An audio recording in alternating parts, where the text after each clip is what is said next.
Right, so this is Power Girl Frazetta style, and that pitch you just saw there in the beginning was the drawing I'm going to be doing, and those drawings you just saw were styles or were different drawings of Frazetta, for you can see what his style is. So he tends to do his women very big hipped, and so that's what I'm going to do here. Imagining how would he have drawn Power Girl. I might have made her legs a little too buff, but I think they fit Power Girl. Right, so I sped it up a bit so that it's not so boring. And so the first thing I'm trying to establish here is some sort of powerful pose that has nice gesture. So you can see that big S curve. I'm trying to incorporate the pose into that S curve. And so you want to kind of imagine a pose, and then kind of start with a gesture line, and then try to fit the pose into that gesture line because it'll make the pose stronger and more eye pleasing. I mess around with the feet and placement and leg placement stuff for a little bit, and I end up not even liking this pose, so I don't go with it. But it is a decent pose. It has some coolness going for it. It definitely has the and what I try mess around like what would it look like with the arm down, and I think it looks kind of cool with the arm down. It's kind of a cool power superhero pose or something. But I decided, I think for Power Girl, I'm gonna just kind of do her like flexing her fist or something. Notice, always bend the spine when you can. Like, never have the spine be straight. So, if it's kind of a straight on shot like this, then bend her spine like a C shape. As you can see, it's bending side to side. And if it's like, say, you're viewing her from the side, that is like you're viewing her butt and her boobs like from a side view profile, then still bend her spine like a C, but it's going to be bending differently. Now it's going to be bending where her shoulders going to be going towards her knees, whereas here it's only one shoulder's going toward her hip. So just think of different ways you can bend the spine, and if you can twist it, that's good too. Twisting and bending the spine is always good for poses. Keep in mind also when people stand, they typically stand on more on one leg than the other, and that's going to make the hips shift. And so as the leg that they're standing on the most will push that side of the hip up, and then that means their shoulders will most likely be counterbalanced too, so that way they can balance themselves.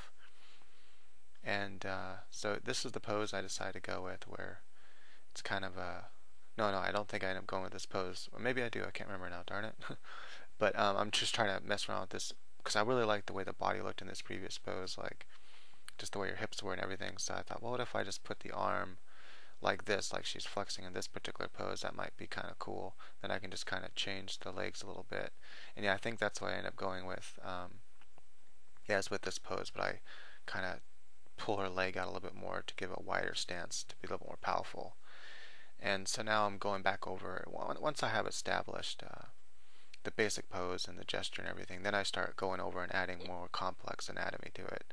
Notice that the boobs lay flat and they're not just like balloons. So I laid the boobs flat because sometimes I'll do like more roundish boobs if I'm doing more comic book style because it's common, but Frank Frazetta really stuck with more natural anatomy even when he did his comic book stuff. So I wanted to stay true to that, and this hand comes out funky at first, but I end up fixing it, I think, when I do the inks. And so anyway, I did the boobs naturally where they just lay on the rib cage. And I might actually just start doing that style anyway because it looks really cool anyway. It's not like it doesn't look neat. At least for some women, maybe in my comics I'll start just doing more natural breasts like that. Because you can still make them large and they still look cool. Like you can still, her breasts still look nice. They're just natural. They're not like implants. Most superheroes, I guess, have implants. I really jack her face up at first, but don't worry, I completely change her face. I even changed the angle in which it's facing. I made it way too thin.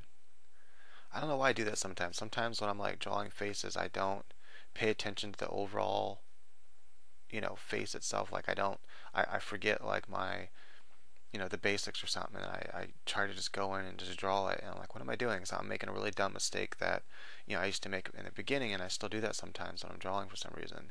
I really want to start out with the basic structure of the face first. Just kind of lay down the proper shape. That way, when you start adding in the eyes and nose and everything, it'll fit properly and look right. Just make sure your skull's the proper size and everything. And from a 3/4 view, the head gets quite wide. There's like 1.5 eyes from the edge of your farthest eye to your ear.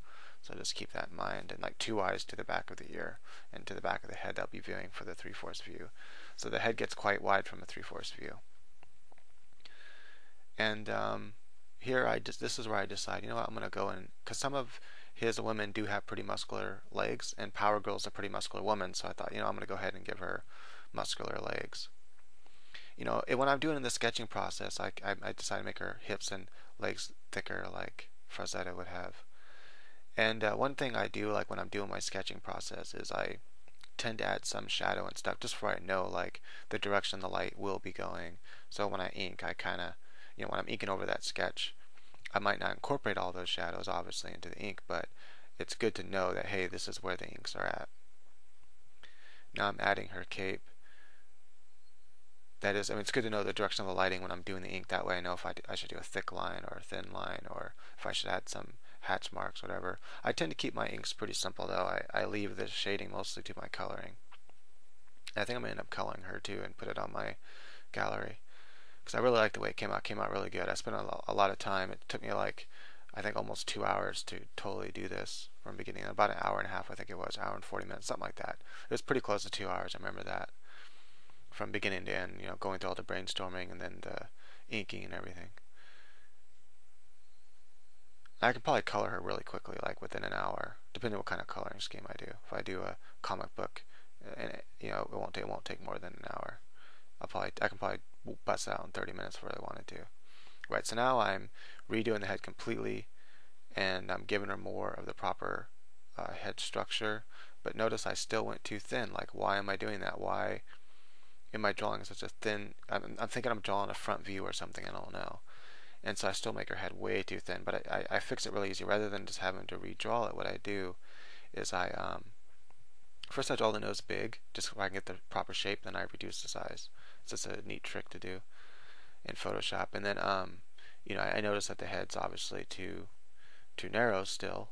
And if I would have drawn the, you know, the skull properly from that angle, I wouldn't have had this problem, but I didn't. So once I get through all this, I zoom out and I notice, oh, that doesn't look right. So I go back in. I'm going to widen the face with just free select, or whatever it's called, the free, what the hell is that called? You know, where you can resize stuff. This thing right here, I forgot what that's called for some reason. At first I make the head the proper size, because it wasn't the proper size.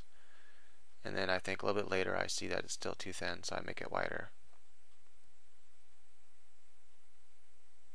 There you go, see? Right before I start inking, I made it a little bit wider.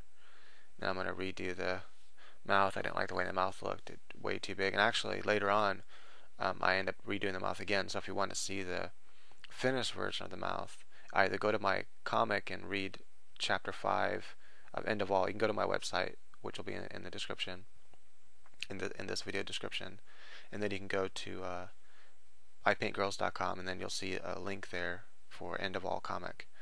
Go to chapter 5 and page 1, and then you'll see, if you vote, you'll see the finished image, this finished image here, where I do a lot of little changes to the inks. Like I changed the lips. I thought they were way too big, so I reduced the lip size, especially the bottom lip size, and it looks much better because of it. Still, her head is still a little too narrow, which is fine for a comic, I guess, but her head should still be wider. And Frazetta wouldn't have made a head like that, so the head doesn't quite fit into his style, but oh well.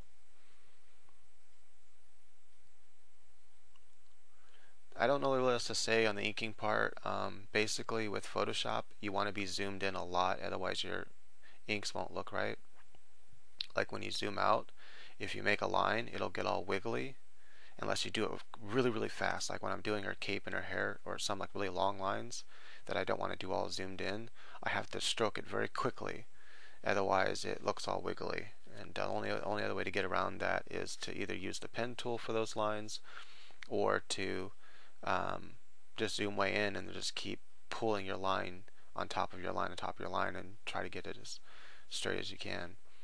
So what I did with this piece is all the inside lines I did with the size 3 brush, and then the outside lines I did with the 5 brush. And I'm at 300 dpi when I'm doing inks. When I'm sketching, I was at 72 dpi. That is the resolution, and then I blow that up to 300, which makes the sketch look, which makes the sketch look blurry, but I don't care, because I can see what's going on and I can understand it enough. When I sketch, I like to sketch small. Sometimes I'll sketch at 300, but I really like to sketch at on a small canvas at 72. I kind of have trouble, excuse me. I kind of have trouble messing with her thumb here. I kind of put it way too forward. Her hand's actually not rotated correctly for her thumb to show that much. So I like redo it, and we just see like the tip of her thumb more like that. And I should have looked in a mirror or something, but I didn't. I just went by memory. You know, when you're doing comics, especially like comic pages and stuff, you just really don't have time to like look up references or look in the mirror all the time or take a photo of yourself or something. So really just gotta get good at, you know, drawing from your mind. Like here, I could have easily just looked at my hand, but I didn't. Instead, I'm just like went by memory, just kept readjusting it until it looked right to me, and which, you know, was faster I think than if I would have tried to look at a reference or something. Although I don't know, looking in a mirror, just looking at my hand would have been pretty quick. I kind of did stared at my hand for a second. I'm like, oh yeah, that's right. Yeah, you have that bigger triangle between those knuckles. So I don't do a lot of hatch work. I do a little bit here and there just to hint at some shadows, but for the most part, I don't do the whole marble thing. You know, I like to really rely on my colors to bring it out. And if it's gonna be just ink like that, then and I really want some more shadow, then I might go in with a like a kind of a darker gray and do it as a go underneath on another layer. And if I was working on paper, I would just get a kind of a dark pencil, and so it'd be a mix between inks and pencils, which actually looks really cool, I think. Or I would just do the whole thing in pencil. But yeah, I don't know. I kind of like the way that some people ink when they do a lot of the hatching and everything. It looks really cool, like some Marvel artists. But at the same time, I don't know. I don't really like it so much in comics when it's like colored like that. But it does look really neat. It's a neat style. I'm not even sure I can do it like they do it. I'd have to really study it and practice it to get good at it. So with my comic book, I've been trying to get out of my comfort zone lately. What I've been doing is really focusing on cinematics, you know, and that is, you know, the angles in which you view the scene. So it's like rather than just viewing it all, because a lot of times I'm just lazy and I'll like just view it from the same angle for the whole scene or something, so instead of turning the camera around. So in other words, let's say I'm looking at someone's back, let's say, and then I'm looking at someone else's face, then turn the camera all the way around, the other way around, where I'm looking at the other person's back and the other person's face. And I just, you know, like movies do.